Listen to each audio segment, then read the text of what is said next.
Ang galing ng gumawa nito, oh. Pinakita sa akin ni Madam yung pasalubong niya sa akin. Nest ng ibon. Para pala sa ibon, akala ko para pala sa ibon yung pasalubong sa akin. Para mayroong itlogan daw yung ibon. Ang galing, oh. Akala ko yung bungo ng ng coconut. Yun pala yung niya lang, oh. Ang galing.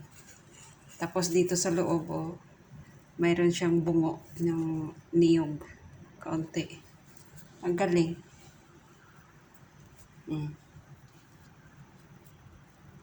Tapos ibitay lang. Ewan ko kung mangitlog yung mga ibon dito.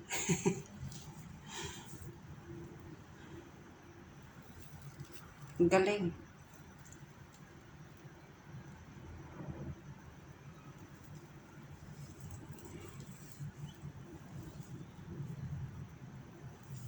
Ilalagay ko ito.